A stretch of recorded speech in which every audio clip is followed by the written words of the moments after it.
All right, well, welcome everybody. I'm going to keep letting people in, get comfortable. As always, if you want to turn on your webcam, we'd love to see you. Shasta may or may not be joining us today because she's off doing another meeting. I think she might actually literally be sitting on another panel right now. She's been a busy bee lately all over the country. I don't know if you all saw her. She was presenting at a White House Council webinar last week. So she's a pretty big deal now. Yeah, we were real proud of her. So anyways, if you all want to start by just introducing yourself over chat, just tell us in whatever way you're comfortable introducing yourself. Remind us who you are and where you're from. And we'll just keep getting acquainted a little bit. Today's webinar, our lesson of the day, we're going to be talking about the topic of preparing dynamic and actionable adaptation plans that protect tribal health and well-being. And I'm just excited because we do have at least one speaker lined up to talk about it. Here's our agenda for the day. So we're going to do a little bit of a regroup, just catching up from our last meeting. I can't believe a whole month has gone by since we met. We'll do our reading discussion like we always do, and then we'll do a little bit of an overview of what we consider a tribal climate health project lesson on adaptation plan steps.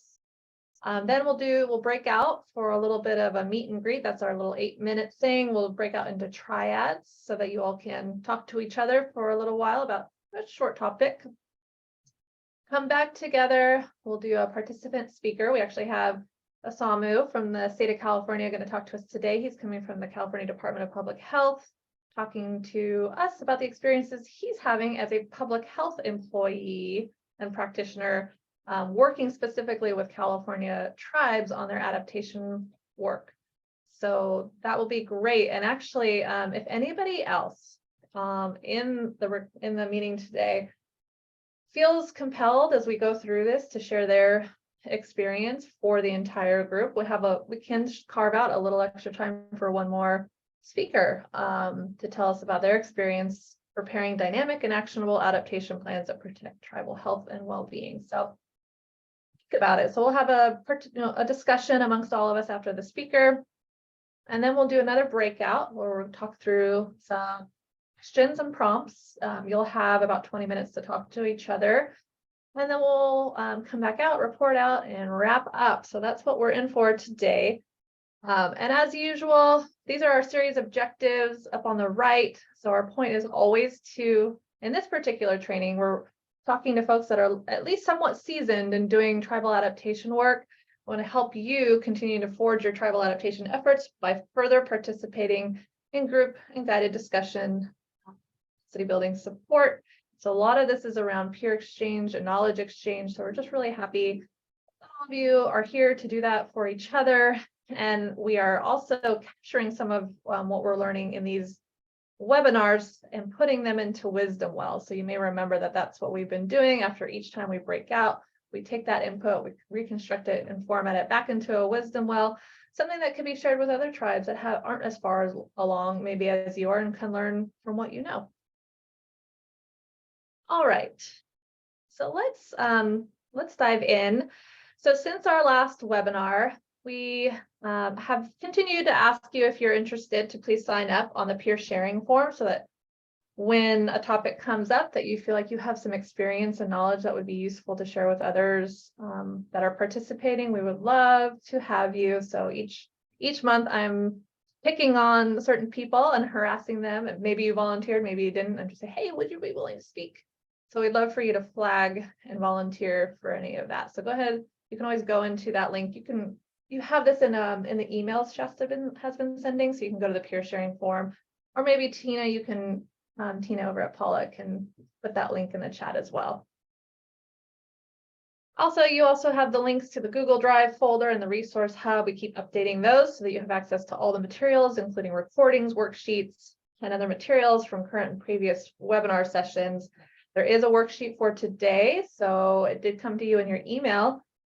Tina's going to put that in the chat as well, so you have direct access to the worksheet for today. It will just help you. The idea of the worksheet is just to help you track and record any reflections or things you want to remember from the day. It also points you to the next suggested reading.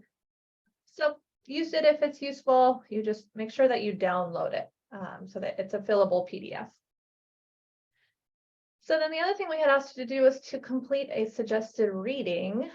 And this month we had asked you to read the draft National Climate Assessment chapter on human health. So chapter 15. So this is right. This is hot off the press. In fact, it's not even hot off the press. It's not done with being on the press yet. So we're not even really supposed to be quoting it.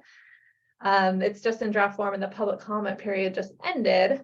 But I just wanted you to have access to what appears to be the latest thing coming out of the national landscape on this stuff.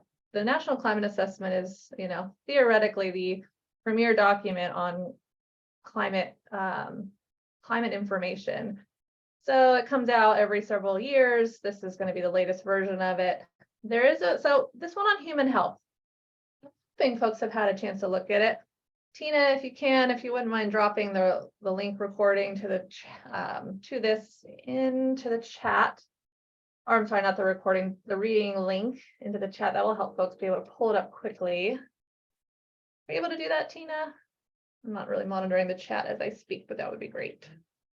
I tossed it in there. I had it up on my computer. Thank you so much. So yeah, we were sneaky. We took it before they took it down, because now they have taken all this stuff down and now we put it into a document of our own, but it's not even available online anymore. So what we have here is just a couple of prompts to get the discussion going. I always like reading these, and then I like to think about them from maybe how tribes might view them. So there are 3 key messages in this chapter of this human health chapter. It's not made specific to tribes, but it does include this little paragraph here on tribes and indigenous peoples' health, which, they have a lot to cover in this, so they're probably doing their best, but I'd be curious what your thoughts are on this paragraph.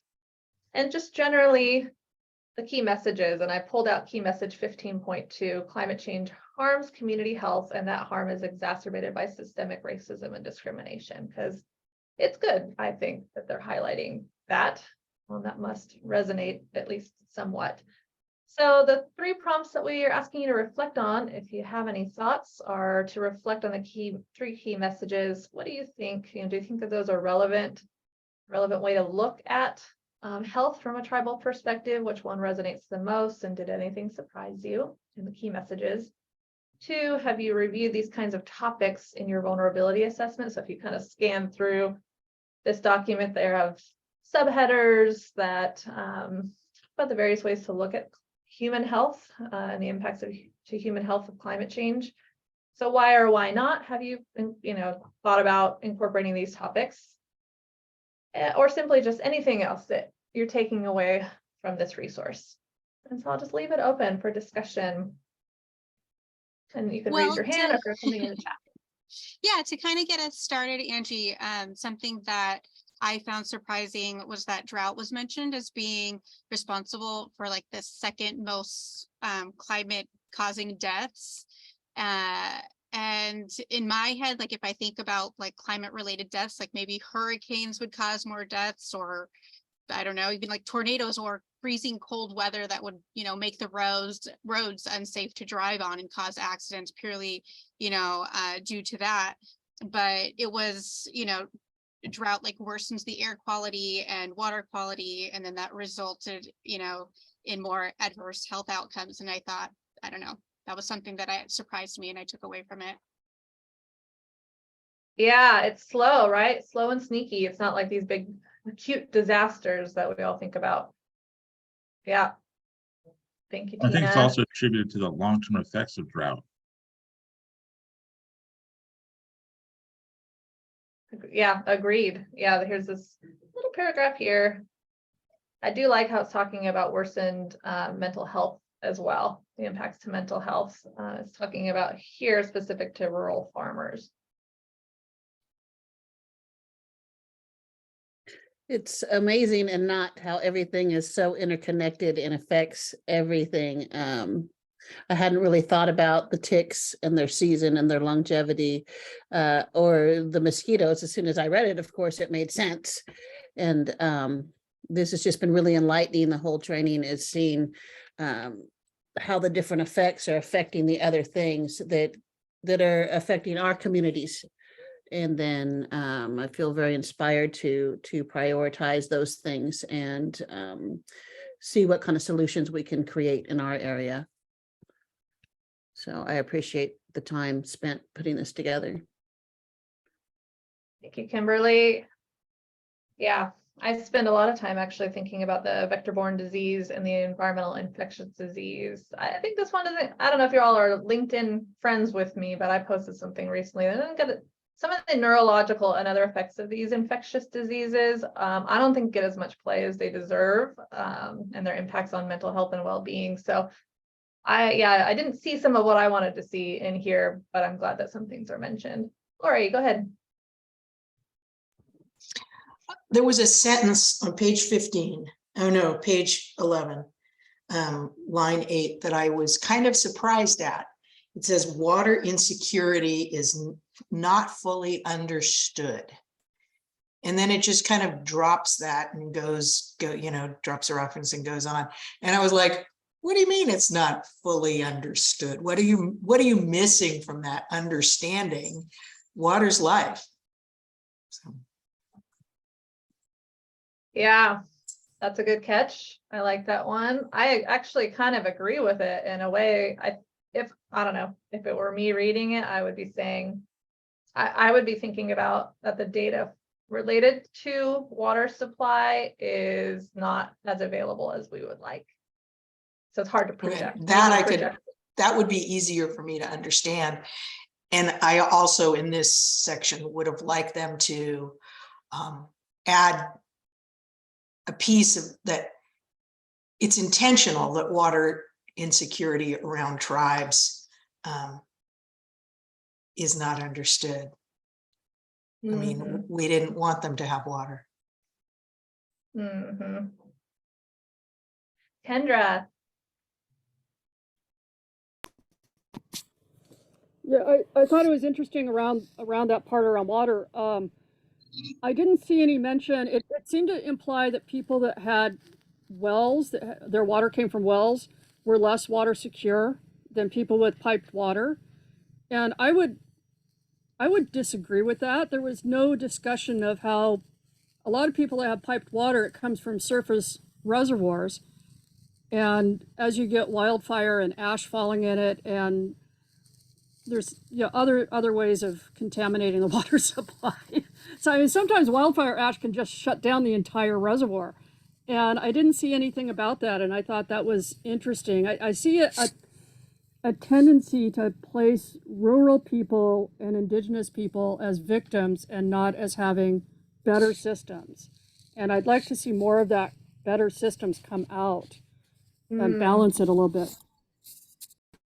Yeah, that's interesting. So basically what can be learned from tribal knowledge and practices. Yeah. Elizabeth, I see your hand. I want to ask Tim, right? If you want to expand a little, you said it's more than water supply, and I agree with you. I just wanted to give you a chance if you wanted to expand on it. Thank you. Good morning. Sorry. Good morning, everyone. Tim Campbell, Greater Trio. What I see happening in California, specifically when drought conditions get on everybody's radar, there's these issues of curtailments, and it's discussions of control. Then all of a sudden, everyone likes to throw in, well, we have water rights. Well, water rights don't really concern tribes unless those tribes have had those water rights since the reservations were first created. So tribes without water rights, how do you discuss strategies to improve the situation during drought conditions where it's equitable and beneficial for everybody who has a part in it, when the overarching mechanism or framework is all about control? And specific in California, it's the state water boards, the regional water boards can come in and say, you can't do this, you can't do that. Whereas tribe says, you know, we need these seasonal flows in creeks. We need to be able to continue our cultural practices and traditions. And then it's like a two dichotomies that are at opposite ends of, you know, trying to get along. It's not going to work. So just there needs to be a whole shift about how we approach that and just how we discuss the whole thing about water and maybe even how we got to this point and why there is a drought versus where I know it's a whole nother cohort. Let's put it that way, maybe. Thank you. Yeah, well, I see some nodding, so feel free, folks, to kind of respond to each other either out loud or in the chat. The Tribal Climate Health Project is going to dive deep into water security in its next round of BIA funding, trying to identify at least the best data sources and helping folks to come up with maybe some better projections here in California than what exists today. Liz, I see your hand up. Over to you. Can you hear me okay? Because I'm in the car, I'm not driving. Yes. Passenger. Okay, great. I just wanted to comment regarding California's water supply and also Native American water rights. First, I wanted to say, for those that you don't know me, I'm from Norfolk Rancheria, Mono Indians, right in the center of California. And what I do know, and correct me if I'm wrong, is that our state is one of very few in the nation, if not only, maybe this isn't true, maybe it's all nations, all states, excuse me, where the water lines, whether it's on our land, and then the state could say, no, we need this water, it's no longer, this is now the state's water supply, it's our land right now, basically. So taking away those water rights from tribes when it is our land, and it's leaving us even more insecure, that water insecurity exists. And being from the Central Valley, a lot of the, you know, I've worked in Sacramento, that's full disclosure, but what a lot of these, what I see is that they don't get to know us. They don't understand our way of life and how important a lot of our way of life is in order to part of our culture, part of our everyday life, and especially farming. Farming in the Central Valley is a big deal. And not just within tribal land, but in general, there needs to be more discussion with the tribes and creating that relationship to understand our way of life better. I see a lot of nodding. Thank you, Liz. Appreciate that. I also see a hand up with Robert. Good morning. It's here, Robert White. I'll turn on my camera fast just so you can see me. I have my little one with me as well. Double duty today as my wife's off to class. So for didn't get to read in chat, I work for Female Region 10. I just wanted to weigh in a little bit about the water rights, water concerns.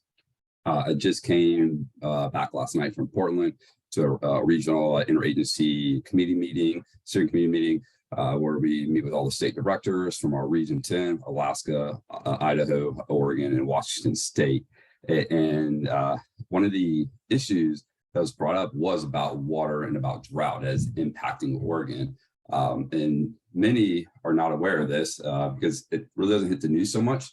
And I just think this may be an avenue of thought for our tribes to look at is in the state of Oregon, for the last year and a half, they have declared drought as a emergency declaration at the state level, not as a federal level, because we don't respond federally for that yet. I'll just say that.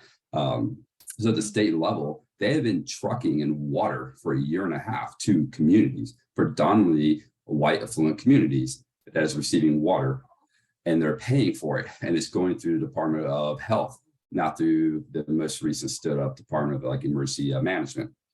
So I share that because things to think about then is if a state is making these declarations in certain communities for droughts and for water, there's nothing that this is education, understanding then for our tribes to know that this is an opportunity and an avenue potentially to look into of reaching out to the state and making those same declarations as well. And being able to take advantage of what is happening that is being disproportionately provided to other, I mean, not disproportionately, but being provided to other communities that is not inequitable to the disproportionately disadvantaged communities. So I just share that so that is aware, and I'll try to find some of the declarations that's most recently hit Oregon and share that in chat as well, because again, the state is looking for how to solve this, but they're not reaching out to the communities that do have the answers that solve that. And predominantly has been our indigenous, tribes that understand how to solve these problems. But then you also have to go back to policies and the politics side of it, and that does get involved as well. So I'll pause there if there's any questions or comments about it. Thank you, Robert. We would love to see that link if you got one. Is anybody else having to respond? Maybe if something happened, do you know if that's happening in your state, what the state policies are looking like?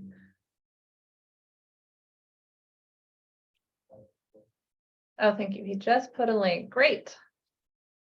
Well, this was a fruitful conversation, guys. We could just probably do this the next 2 hours and talk about all the various health impacts and how they affect tribes and how it, is maybe a little bit different in the way that it impacts tribes, how we might write this in a slightly different way. But this is useful. And we're going to have a lot more time now to talk about your adaptation plans and what you're doing to incorporate these kinds of topics into your adaptation plans. So that's what we'll do.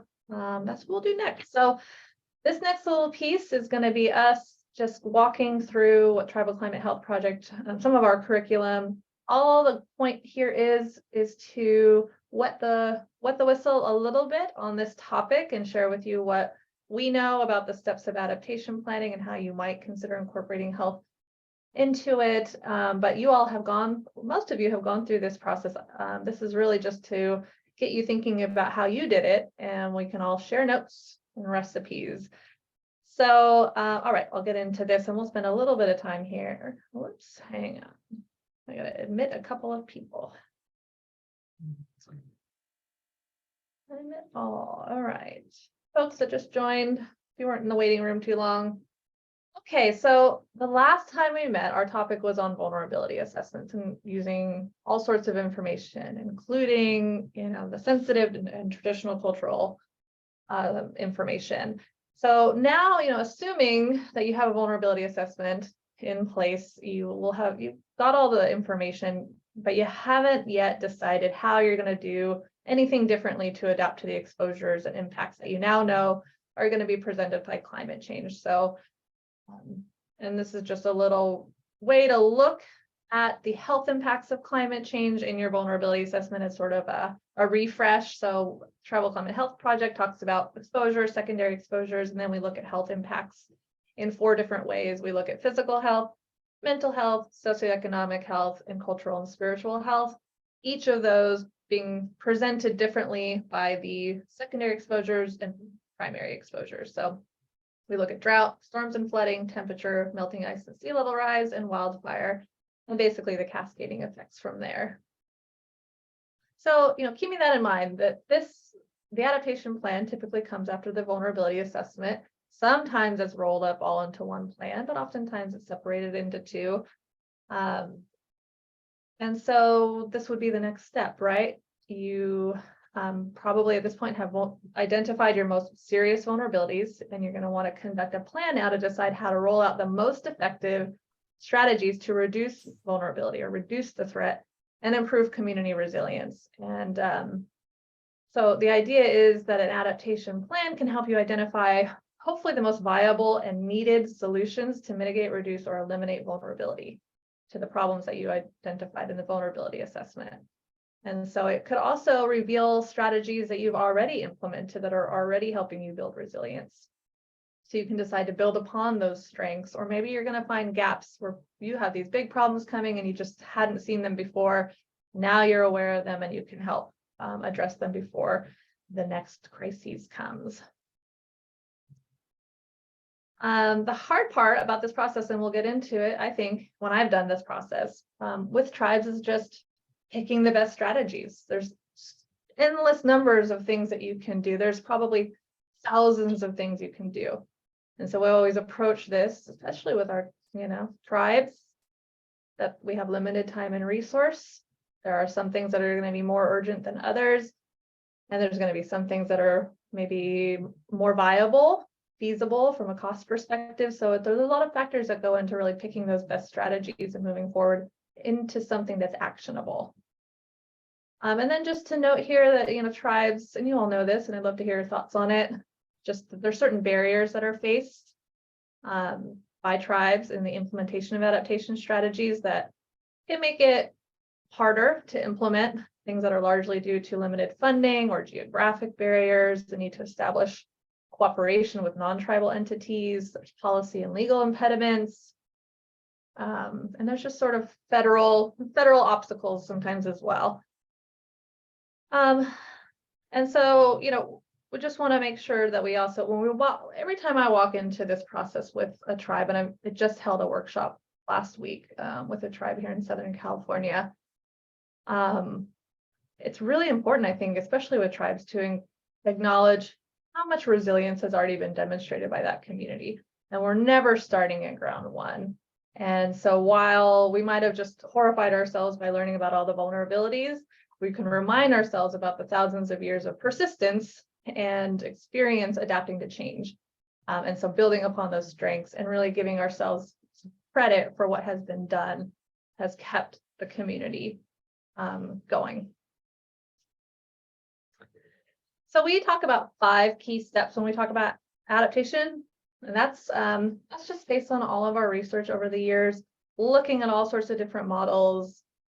This is sort of a summary of what we think some of the great practices around the country are, how it's done. It's not, doesn't have to be linear, and it doesn't have to be this way. So you might have done it differently, and that's okay too. But typically we go back to, you know, the first step being kind of like what we did in the vulnerability assessment. We look at our objectives and scope. So you did your vulnerability assessment. Now, did you get a different set of directions that came from council to do your adaptation plan? So you may again want to consider a resolution just to make sure that you're going to give your leadership what they're looking for in this next step. Or maybe you already got the direction in your before you did a vulnerability assessment, but this is an opportunity to check back in and be like, hey, you know, what do you want out of this process? And this is a point to decide too, is anything changing? Are you changing course in any way? So is there a different lead on the adaptation plan? Who's the responsible department? Are there different partners that you need to bring in now in this phase that you maybe didn't bring in the vulnerability assessment? Totally important to bring in partners, hopefully even in the vulnerability assessment, but at least now that can help with the implementation of strategies. You don't want to wait too long to involve the right departments and the right other stakeholders if they're going to have responsibility for leveraging resources in some way that's going to help implement some strategies that are really critical. Getting them engaged now could improve the viability of those strategies. You're going to have better understanding of what it's going to take to implement those strategies and whether or not they're feasible, and you'll just have better buy-in and actually implementing those things. What you don't want, what I never like to help with, is some report that's going to check the box on a grant, but sit and collect dust and nobody's ever going to look at it again. So that's why this lesson is really about being actionable. And getting the right partners on board early is a big part of that, in my opinion. This is another opportunity to check back in on your resources, capacity, and limitations. Do you have a grant for this? That might set your timeline. It might set your budget. It might help you decide what can and can't be done. Sometimes you just can't do as much as you'd like in a plan, and you're going to do as much as you can. Then you would set those parameters of the plan. And so again, you know, making sure that you understand the boundaries that you're trying to act within. So one I'm working on right now is actually working on strategies that it's gonna apply to the entire ancestral lands.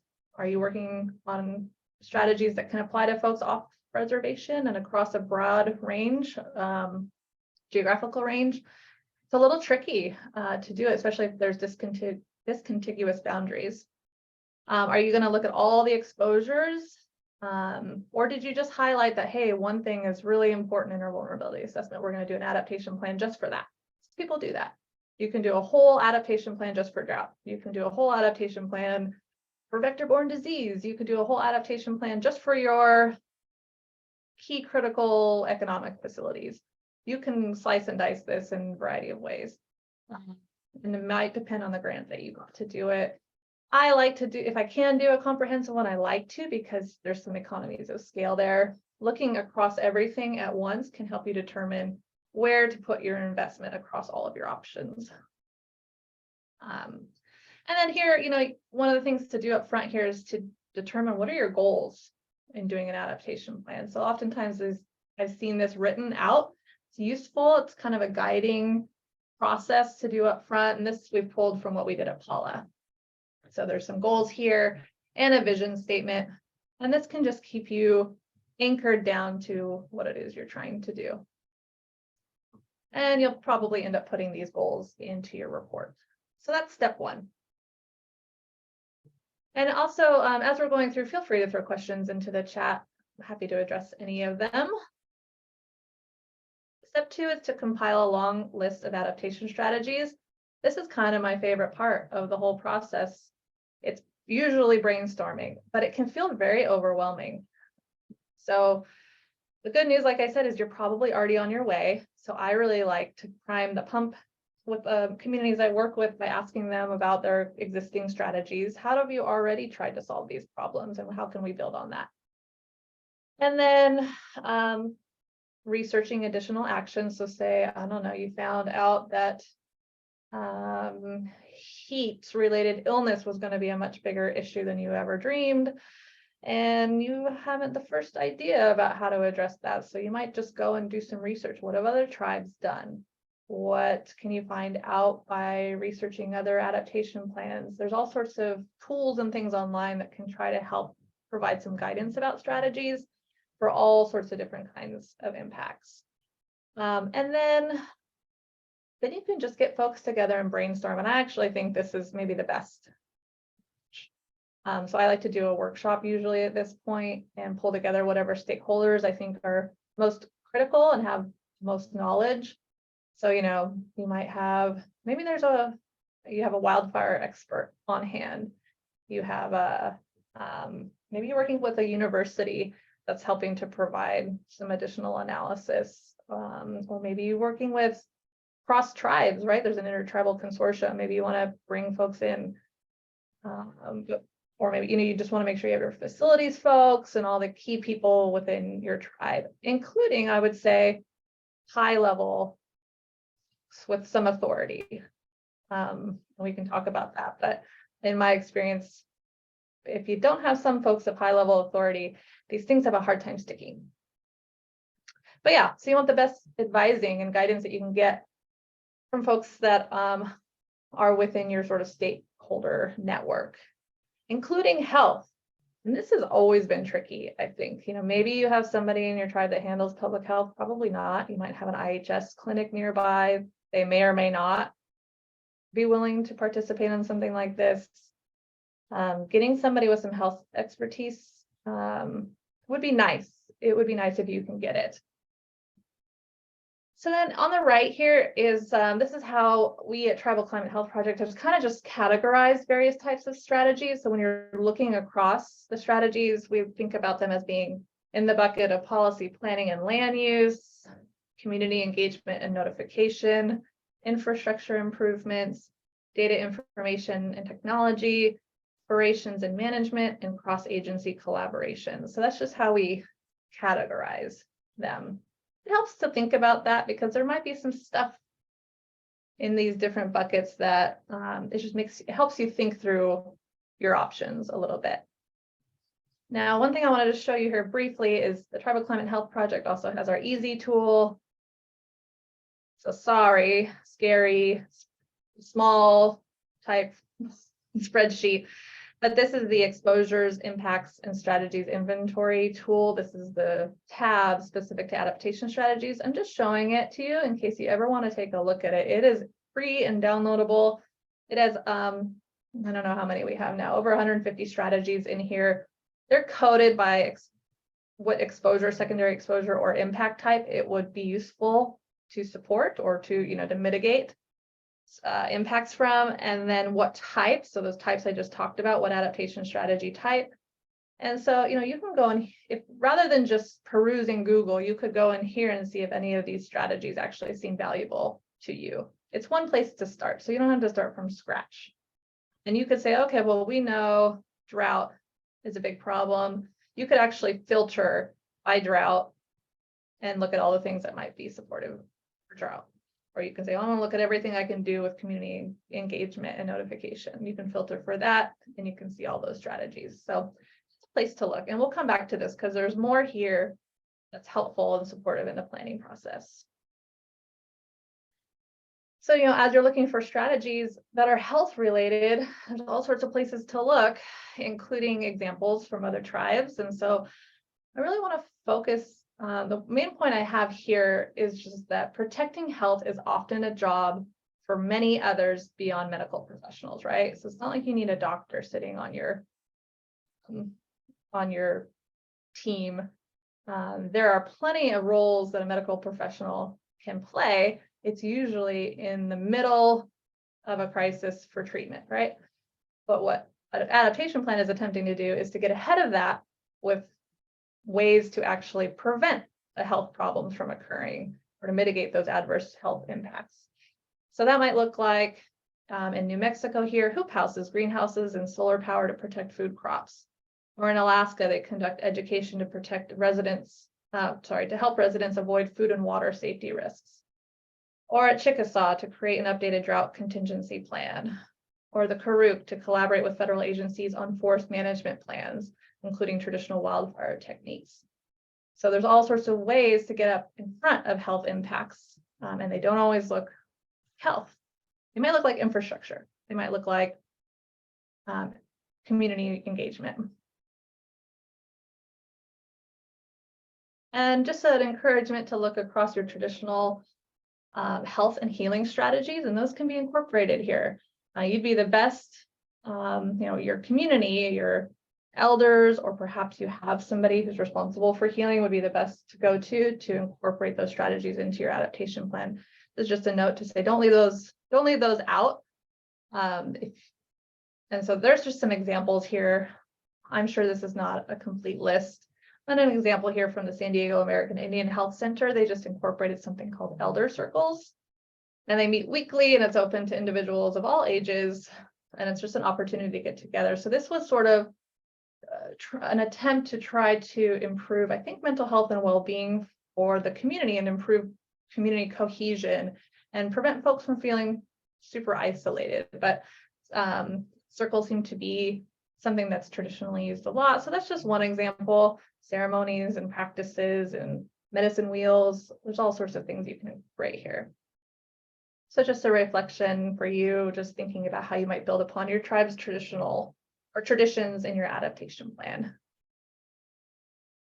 One area that Paula and the Tribal Climate Health Project have dived into is psychosocial spiritual resilience. And what does that mean? So we've had a lot of training specifically on this topic. And the idea is to protect and build mental, psychological, spiritual, and social well-being as part of efforts to adapt to the growing stressors and trauma associated with climate change. So just an acknowledgement that this is a lot of the suffering we're going to experience with climate change is going to be through the lens of our own experience and our own mental health and our well-being.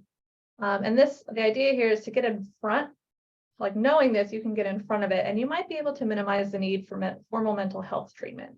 So how can you prepare a community to confront these highly traumatic disasters or the droughts, that are going to be long-term? How can you get ahead of that with some strategies? That's a different way to look at it than maybe we're used to doing. So don't wait basically for your crisis counselors to come in. What can you do up front? And so we wrote a whole document on it and it's free for you to take and explore. So Paula, it developed a framework for tribal communities and it's translated to When Our Hearts Are Happy, a tribal psychosocial climate resilience framework. And it takes a look at how a tribe can provide health education and psychoeducation, how it can help build connection in its community, deliver health and psychological first aid resources, and improve communication. Okay, that was a lot on picking strategies. So I'm just going to skim through the next couple of steps. Adaptation planning step 3 is to evaluate and prioritize a short list of adaptation strategies. And so really this is just acknowledging that we're going to apply limited resources where it can be most effective. And I like to rank things by criteria. So usually it's like a high, medium, low ranking, because you might end up with, after your brainstorming, you might end up with 200 options of things that you can do. How are you going to narrow that down to something that's more actionable? So I like to use the criteria of need and feasibility, and they can be subjective, they can be more objective depending on how you want to do it. The easy tool supports that, and I'll get into that in just a second. The idea is to involve stakeholders in this process of prioritization. So that's going to really improve the viability of what gets selected. And then you want to double check. So when you end up prioritizing, look at your final strategies that really came up as high priority and look at that against your key vulnerabilities and adaptation goals. And you're just double checking to make sure that you've sufficiently addressed, came out of your vulnerability assessment being the highest priority.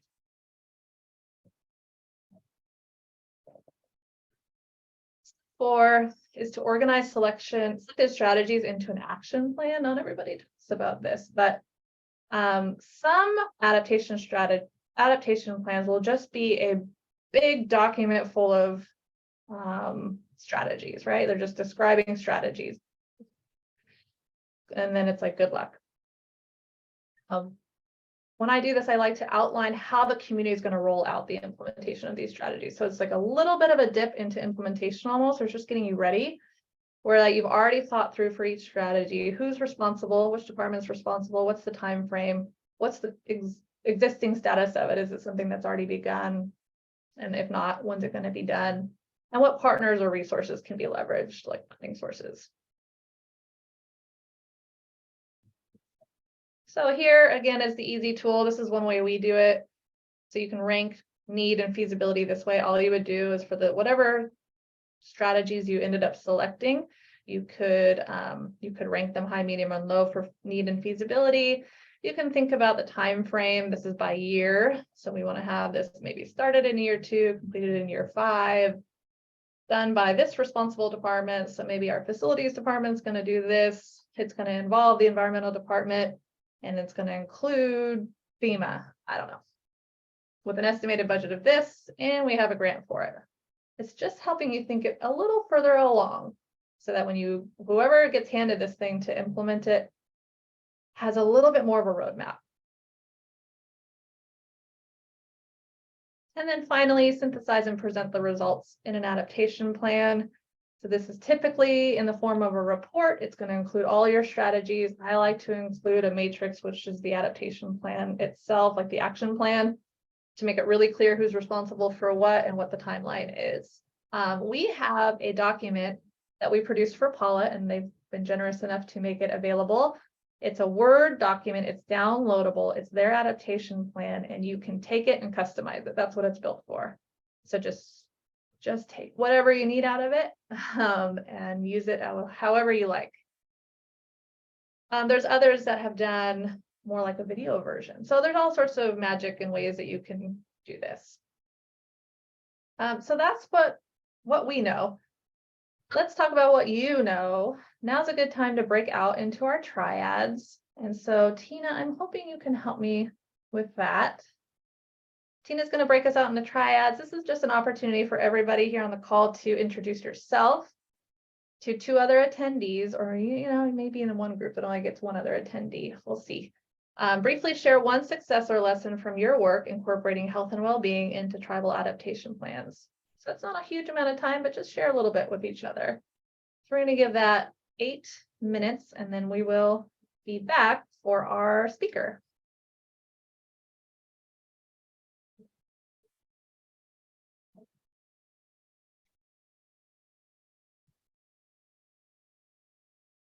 So let's see. Tina, do folks assign themselves? Do we assign them? No, I thought I made it so that way they just automatically go, but they did not. So let me try that again.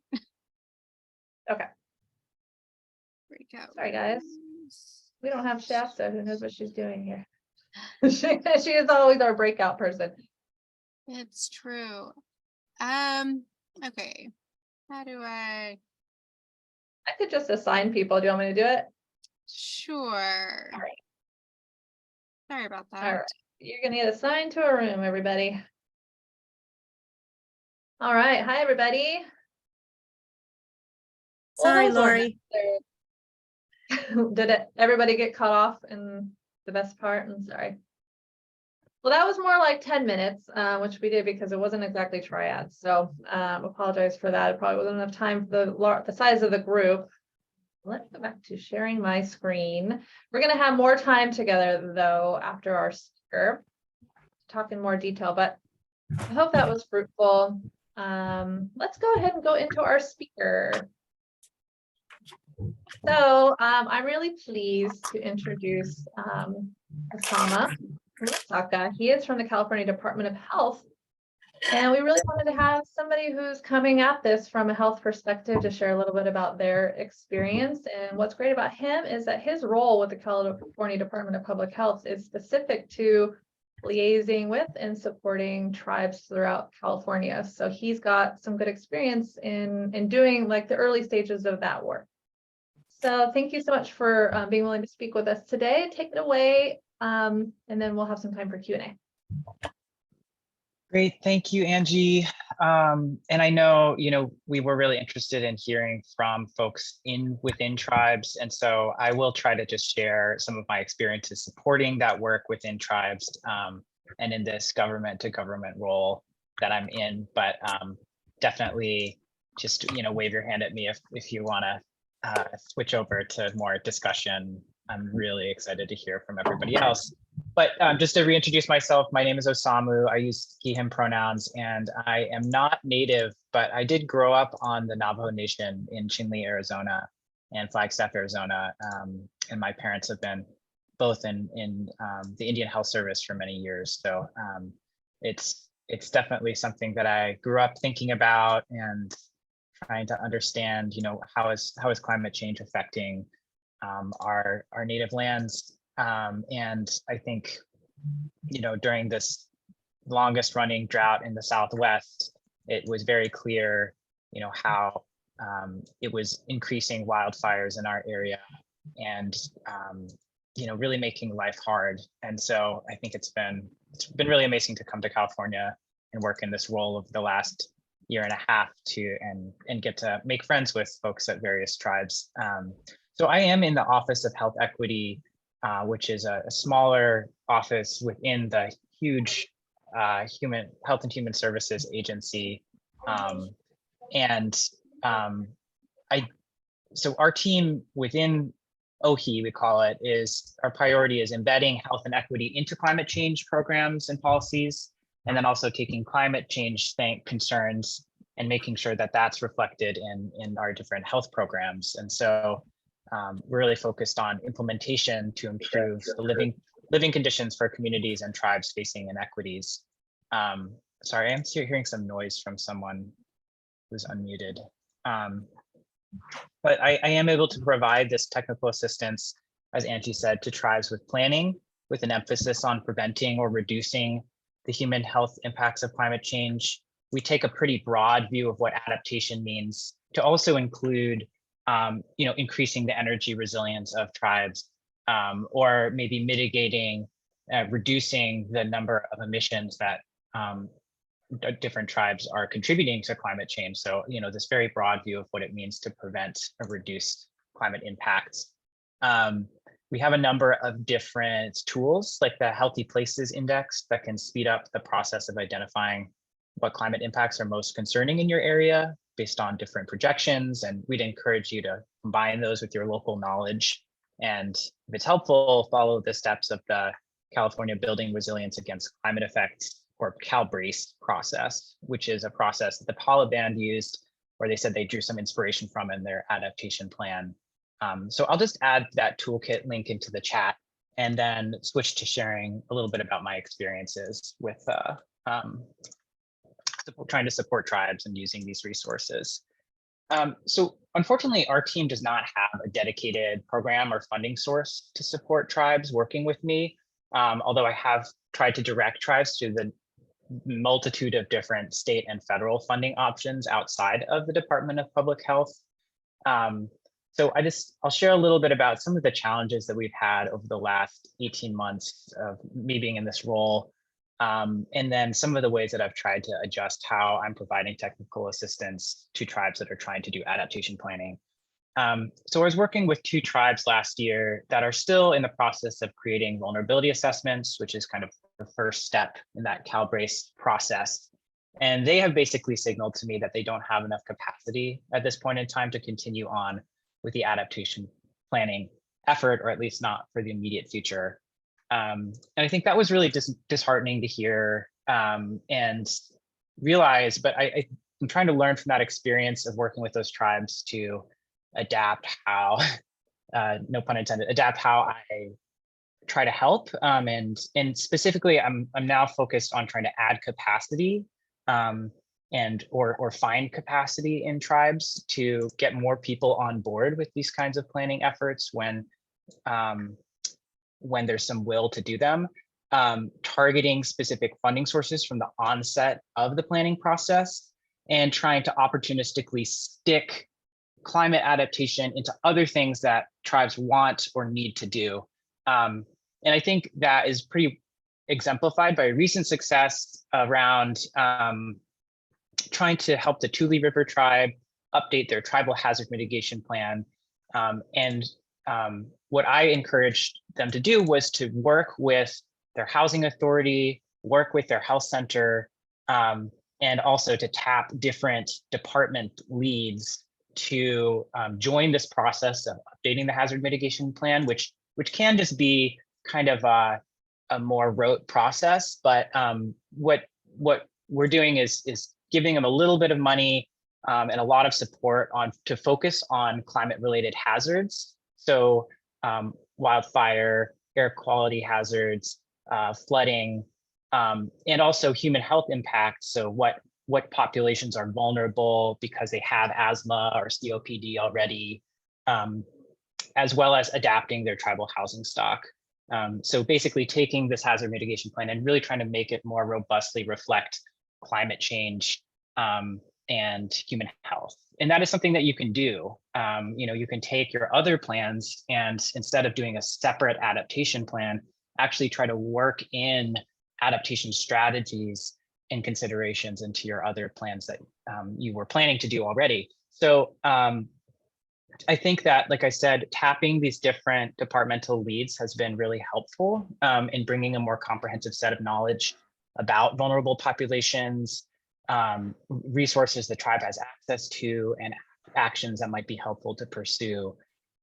If you don't have a tribal health center who can bring that expertise to your plan, I'd encourage folks to reach out to the Tribal Epidemiology Center in your region. Angie's Tribal Climate Health folks have a whole template, requests set up, so you can just kind of reach out, at least to the California Tribal Epidemiology Center, to get assistance with that health data and how do I even work with that health data. And though the key staff members that I've been working with at Tule River weren't super familiar with what it would entail, like I said, they needed to update their tribal mitigation plan. So adding some additional funding and attention, I think, didn't feel like a huge lift to them. So I would encourage you to take a look at, what are your plans that are going out of date? Maybe you have a comprehensive plan, maybe you have a hazard mitigation plan, things that have more carrots and sticks built into them than necessarily, a brand new adaptation plan would, and think about maybe trying to find opportunities to work on climate in that context. And then you'll also be maintaining eligibility for different FEMA programs. And so that plan doesn't just sit on a shelf. Tule River has had some recent flooding and wildfire smoke and wildfire experiences on their tribal territories, which I think have convinced key leaders that it's a topic that really demands more attention.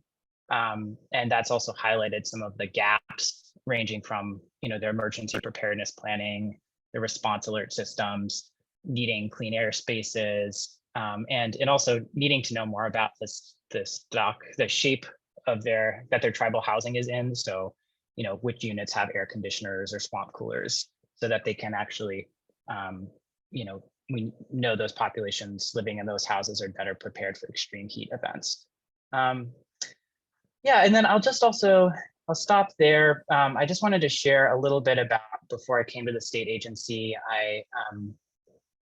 I worked in graduate school to support a photo voice project on the Ile-de-Jean-Charles tribe, or with the Ile-de-Jean-Charles tribe in coastal Louisiana, with the tribal leadership of the Biloxi, Chitimacha, Choctaw, right before they moved 30 miles inland.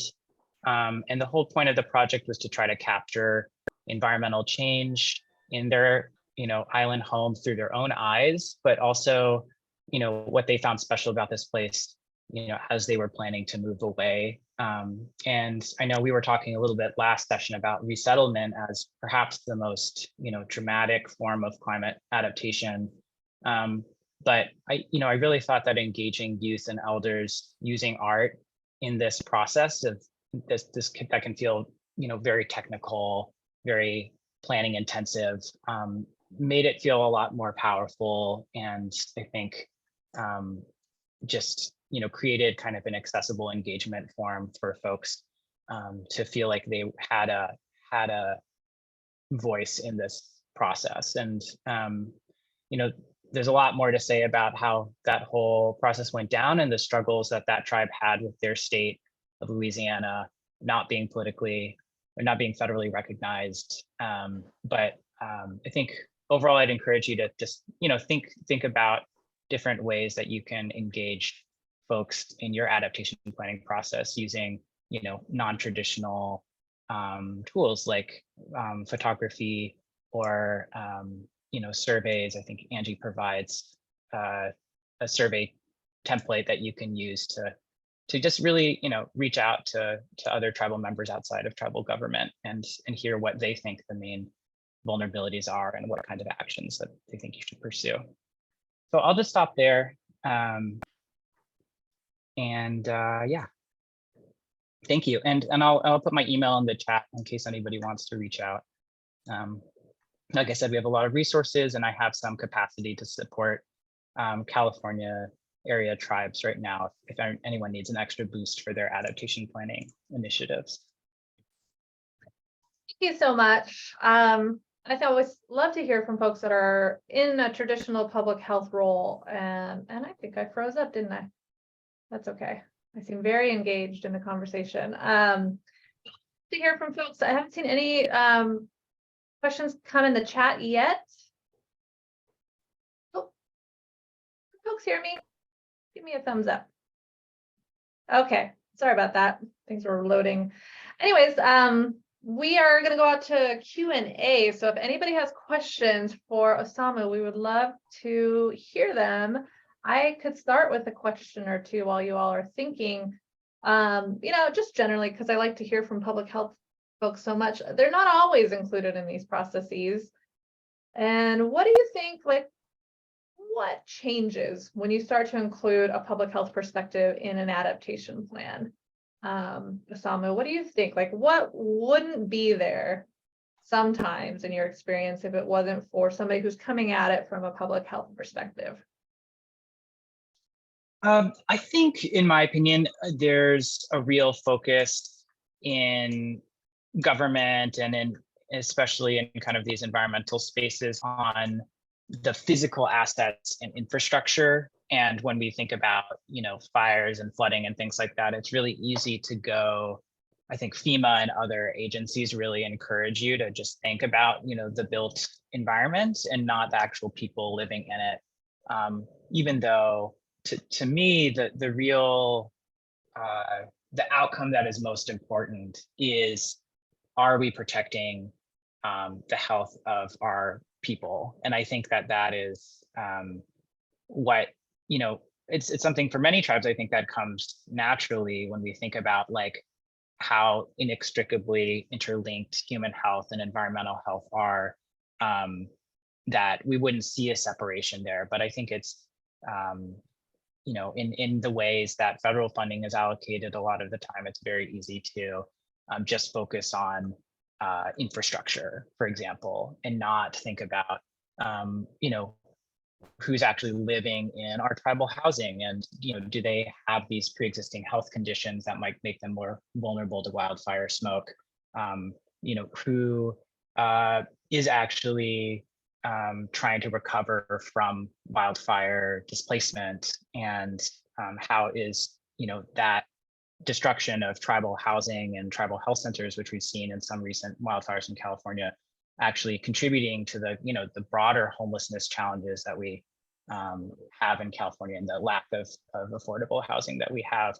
And really, I think it feels intimidating to some people to even think about that health data and how to use it. Like, it feels like maybe a big technical challenge, but I think it starts with trying to take stock of the resources that you already have. So, your health centers, your social services, they probably have some of these numbers about, who is housing insecure in our tribe, who is asthmatic in our tribe.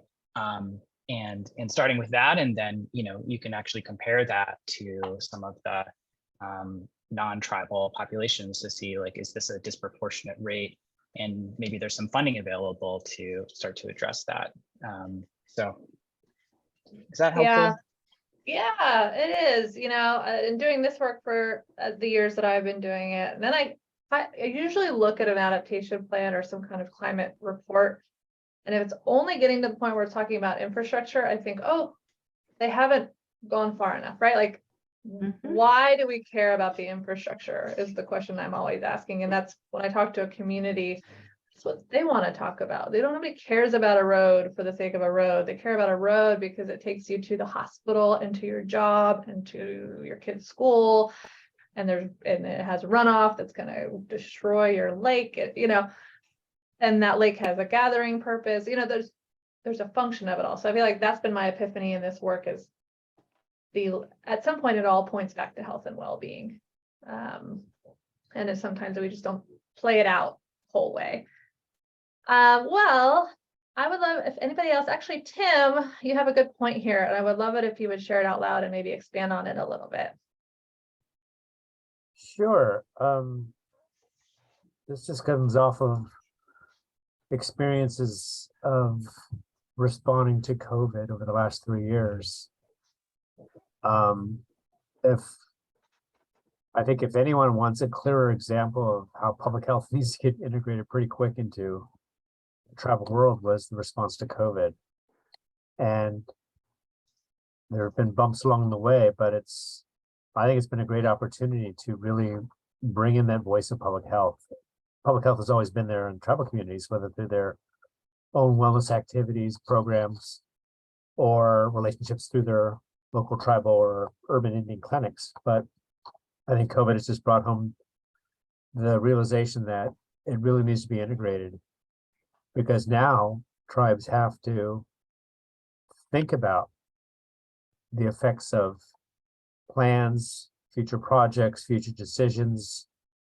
We even had to redesign office space here to be in alignment with public health safety guidelines that are being put out about proper spacing. And so this whole concept of maybe open cubicles has gone away forever. And now people need to have their own or enough adequate space around them so that they can feel protected against viruses now and in the future. But I think it's a great learning opportunity to see what works right in that kind of environment, and how do you incorporate those public health initiatives, whether it be COVID or something else, or during disaster events like wildfire smoke, when you might have to curtail outside operations or move folks that are assigned to outdoor job duties to indoor or better ventilated space to help them be safe and secure going forward. Especially with our changing world and changing climate, we're going to have more of these impacts that are directly going to affect tribal programs and tribal activities. So the more we can be prepared and thinking about how to integrate yourself into that public health space, or bringing that voice to the table, I think will help support leadership as you develop these strategies towards adaptation. Thank you. Thank you, Tim. And, I'm going to harass you one of these to speak. Tell us a little bit more about the experiences there at Great and Rancheria, and how you're doing it. How are you doing all this in-house? And What lessons are you learning? Nataline. Happy to share. Hi, I just wanted to bring up a point that we ran into with COVID, and we have a large, even though we're Potawatomi, Forest County Potawatomi are up in the northeast corner of Wisconsin in the rural forested area. Their casino is located down in the city of Milwaukee. It's a very large casino. And prior to COVID, they had a really bad problem with cigarette smoke. And so they apparently they installed these air filters for it. And what I wasn't aware of is that they also had these ultraviolet or ultra something to kill viruses and stuff that might have been in the air. So we were having a discussion at some point about climate change, or I don't know what kind of discussion, but they were talking about now that, it was over and they could open up casinos again, they wouldn't have to do this. And I suggested to them to not get rid of those and, advise them that this sort of thing is going to be more common in the future, and that it would be nice if we could consider putting those types of units, even smaller ones, into all the public buildings, including the office buildings. I don't know how expensive that would be, but that's something that I'm going to put into the strategies part of the climate change plan when I get to that point. More fresh air intake type stuff, and the possibility of air purifiers. Right. Yep. All the air quality concerns. Well, yeah, I'm glad you guys made that connection with COVID. We did too. And I just dropped our link to our report that we had written last year, the year before. We were trying to translate COVID lessons into climate preparation in Indian countries. So I just dropped the link to that report. We did a whole scan of practices from tribes from around the country that we thought, under the urgency of COVID, those strategies were built and could actually be supportive during climate change as well. And what are we learning out of those? How can we fortify those strategies so that they can also be effective during climate disasters? So I'm thinking the same way that you all are about it. All right, thank you. I think this is actually a really good time now that we've certainly wet the whistle on this topic of thinking about our adaptation plans, how we incorporate health and how we make them actionable. So now we're going to move into a breakout. So Tina, I'm going to ask you to help us again. I think we might actually be ready to rock and roll into our breakouts.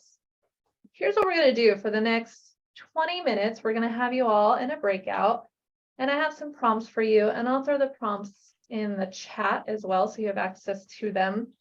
You're going to be with a group of folks, and we're going to ask you to talk about these 4 things. What do you wish you had done differently in your adaptation plan if you had to do it again? What has worked well to gather ideas and gain buy-in from responsible departments and stakeholders, including health and wellness experts? How did you ensure the tribe's selected strategies included those that would adequately protect tribal health and well-being? And finally, did you build anything into the planning process that would help you more easily transition from planning to action and implementation? So those are the topics. If you don't get through all of them, it's okay. As always, we have a mural board that we're going to use to help capture. So if you could select somebody in your group to take notes, that would be great. Let's see here. Where is my... There, here we go. This is what it looks like. So Tina, would you mind dropping this link over so folks can get here? Or maybe I can do it. Let's see. I just did You it. got it. Okay, great. All right, so you can see here, if you land, when you get broken out into your group, you'll either be in group 1, group 2, or group 3. Tina and I are here. We're going to go into a group as well. So if we're there, we can take notes. And if you're in the other group, you'll need to select a note taker. but everybody can just go ahead and drop these Post-its. All you have to do is basically you can double click and then you can expand it if you want. And then you just write in here any of your comments under each of these questions, okay? Like I said before, this information really helps us. We're gathering knowledge here. We're going to compile it into a wisdom well. So what lessons we learned from you here and from your experience are really valuable. All right, so let's go ahead and do our breakout. So thanks, everybody. We will see you in 20 minutes to report out. Hi again, everybody. Happy to have you all back. Let's see. So I look frozen again. Can you all hear me? All right. Thank you, Kim. Super helpful to have the thumbs up. Okay, so we don't have much longer left, but we do have some time here for our report out. And I'm wondering if one person from each group would mind just kind of summarizing some of what was talked about. You don't have to say, you don't have to summarize every question. If you just want to point out something that was particularly compelling, you can do that too. So I'm going to go ahead and share this. Whoops, that's not what I want to share. I'm going to share my screen back on the mural, but group one would love to hear what you all talked about. I think, Tina, was this your group? Yeah, just for some reason I wasn't unmuting there. But yeah, so things to do differently. Someone had dropped in the chat earlier to include the youth voices, since one day they will be the ones to, you know, take over it. And so that was the one that we captured and threw in there. And then let's see. So oh, there's something there. Okay. So what has worked well to gain buy-in from other departments and whatnot? It was discussed, first of all, like how difficult that can be. And so if you like meet with them more often was a suggestion. Maybe if you have a very informal meeting where there's snacks, you know, makes things seem a little more informal, you know, and then just making it very like personable. There was discussed about like, you know, if they're just talking about fishing and they're just, you know, saying, hey, I've noticed like some changes in like the fish. I'm not catching this fish anymore. I'm kind of catching these fish. And it just kind of keeps the conversation really casual. And then there was talk about like basketry making, and where someone came in and they just discussed while people like make baskets and whatnot, and then like the discussion of how it might change, like what am I trying to say here? How things would change with climate change, essentially. Okay, and then ensuring tribes strategies, okay, would include. So one person mentioned how their portion was on air quality, and so they felt like obviously that has everything to do with like human health. It's not like really a hard thing to like make that connection. But they felt like pulling in data from like and the clinic on particulate matter. And they thought about like, are they ready and prepared for like an increase in particulate matter? And that's kind of like, I don't know, where their focus was. And then moving it to action. So let's see, did you build anything into plan? Okay, so included community health in the process for community continuation. So that was like one thought, that they really wanted to ensure that this would continue on, and that like, say if there's like a change in leadership, that sometimes there's like maybe a problem when people, you know, change positions and whatnot, and then things aren't followed over, like you don't know what's happening when the new person comes in, and things aren't continued. So in one place they have it built in that their plan is to be reviewed every 5 years, and once again like include all of those different groups of people to come together again. Thank you, Tina. Anybody else in group one wanted to highlight anything else that wasn't summarized? That was great, Tina.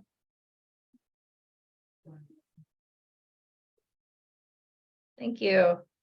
All right, well, we're gonna need a volunteer from group 2 to walk us through. You guys did a lot here. Yeah, none of us in our group had actually done an assessment or a planning process yet. So we did our best based on what we have completed to answer the questions. We talked about, having successes in getting, support. So like Kendra shared that they were able to work with an environmental epidemiologist from a university to help them out in the State Department of Public Health, but that there were some struggles actually getting buy-in from the tribal public health department. I spoke about what we're doing right now, where we're updating our hazard mitigation plan, and we are rolling climate assessment into that process. So trying, rather than looking at historical hazard damages, trying to model what we can expect in the future due to climate change. Let's see, talked about, trying to get sort of buy-in just in general for the process, trying to incorporate sort of climate and health related topics or draw from plans that are already in place to sort of justify getting those projects done. So including, climate and health concerns in the master land use planning process, and then connecting with tribal members who sort of independently have relevant experience in those areas, and trying to leverage that to make a better informed planning process. Let's see. I talked about, we are currently receiving direct technical assistance from FEMA through the Building Resilient Infrastructure and Communities program. And so they're helping us with a lot of that, modeling. Essentially, there's a team of FEMA employees, and then they contract with CDM Smith, who can provide a wide range of technical assistance. And so we're really going to be relying on them to get that kind of modeling and advanced data and mapping, because we don't have that capacity internally. So it's a really good opportunity for us to really get some good information that we probably otherwise wouldn't be able to have. And then well, can I ask you a follow-up? What was the service provider, and is that free of charge, or is that somebody you hired? Yeah, so it's free of charge. So it's CDM Smith, and they're a large federal contractor. They provide a number of services, but so we've had sort of varying people from their organization who have joined in on our actual direct technical assistance planning meetings, and they're also joining in on our hazard mitigation planning meetings as well, as far as project management, data,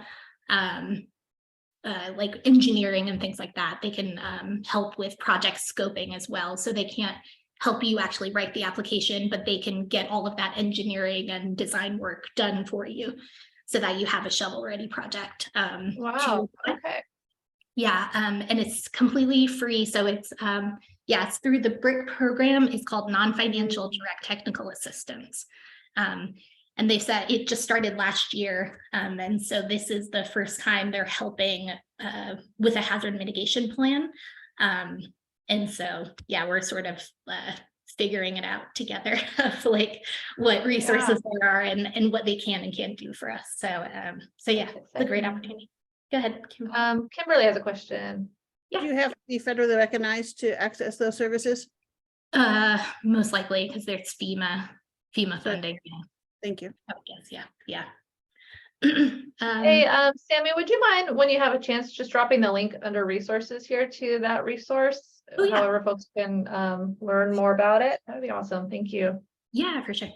And then as far as resources, so Kendra was talking about, they've actually been able to get some public water stations for areas that don't have secure water access.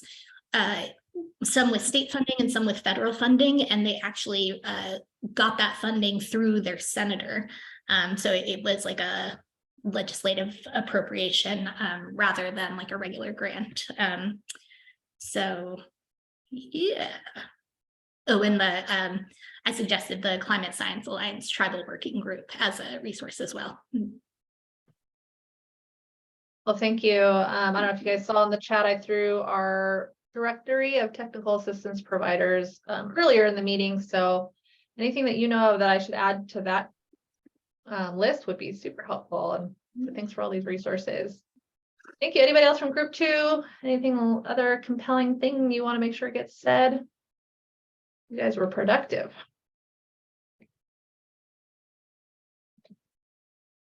Okay, so last but not least, group 3, that was folks that were in my group.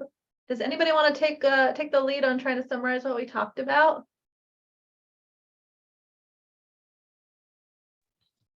I can do it if it's helpful. Yeah, yay. Less me talking is good.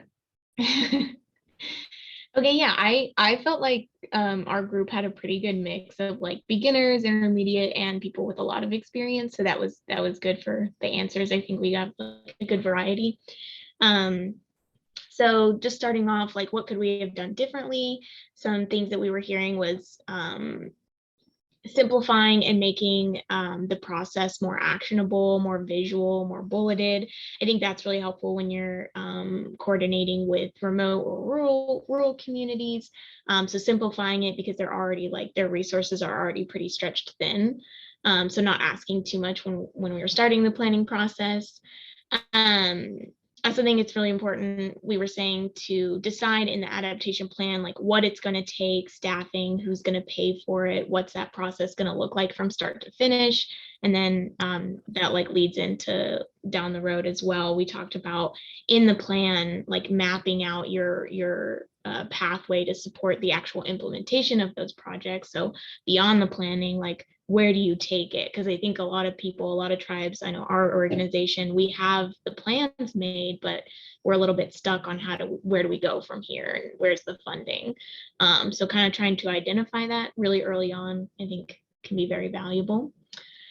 Going into the second question, gaining buy-in from your community. Something we talked about was how a lot of communities are still recovering from COVID. And so that's like a huge challenge and process to recover, and like taking on a new giant project for your community can be very stressful and seem impossible. And so I had said for me on my end, like really slowing down and appreciating the pace that the tribe can handle and the tribal leadership in the community, and not putting too much on them to come up with the answers so that we can put it in a plan. And so, yeah, just slowing down a little bit, I think is very valuable. And we also talked about the challenge of like disconnect between departments in the tribe. So maybe emergency planners and environmental departments, and flooding departments, health departments, maybe they're not really communicating. And so I think we talked about like just creating the space for that, and you know, giving all these departments an opportunity to work together where there may not be those bridges that are currently there. So like starting over and kind of creating those relationships can be a good step. And then suggested also conducting like one-on-one meetings with department heads very early in the process to create a strong relationship and kind of get the word out that this is the process that you're going through. And then allow those departments time to like pull together the information that they need or the staff that they need to go through this process. The health strategies was like a great section. I feel like we got some really good stuff from that, especially for me, just like being a new person in this like field. And one of my favorite ones was like making sure to include mental health assessments as well. So not just talking about physical or like medical, including mental health. And like an example of that would be talking circles on recovery, suicide prevention, and then taking inventory of existing services. I know for my tribes, they're extremely rural and remote. So the services that they have are probably vastly different from other tribes. So like really taking assessment of that early on in the process and really knowing like where are the gaps so that we can address those is super important. And then also building a cultural bridge with working with non-native stakeholders like agencies, local elected officials, consultants, medical professionals, things like that, where we recognize that there's like a very checkered history between those organizations, those agencies and tribes. And I had said in my experience working with consultants and federal agencies, whenever I suggest to them to go to council before the project even starts and not just come in and say, okay, we have to get to work, like creating a strong relationship and showing that you can be a trusted individual and then sticking around too for the duration of the project and even after, like continuously checking in really goes a long way. And I think like slowly those bridges are starting to be built between non-native people, organizations, and the tribes. And then moving into action just to close out. Sorry. Oh, you're good. We're about to close out, but you're doing such a good job, and that was such a great summary. Thank you so much. Just want to make sure we're being respectful of folks' time and get you out here on time. All right, guys. Well, that's all I'm going to do. I'm going to close this out. And really just want to encourage you to take a moment, if you haven't already, to reflect on the prompts that you were given in the worksheet 4. So you can still download that and you just jot down anything that you want to make sure you capture after today. We do have a suggested reading. So this next time we're actually doing, I'm happy we're doing a document that was primarily authored by tribal folks. So this is the Status of Tribes and Climate Change Report. This is from ITEP. And it was released in 2021. There is a specific chapter we're going to ask you all to read on health and well-being. And we'll bring that back next time and have a nice, rich discussion about it. I have a feeling you all are going to resonate with it well. Our next meeting is going to be on March 16th, and we're going to talk about tribal tips to tackle certain exposures and impacts. So we're going to actually, it'll look a little different. We're going to do breakouts that are on specific exposures, and everybody's going to get to share kinds of things you're doing to adapt to them. So I think I have Kendra and John already lined up for speakers, but I'll follow up with you guys and make sure that that works. If anybody else feels compelled, reach out to me. So I really want to say thank you for another good session today and wish you a really nice month. And we will see you in, have a great rest of your month.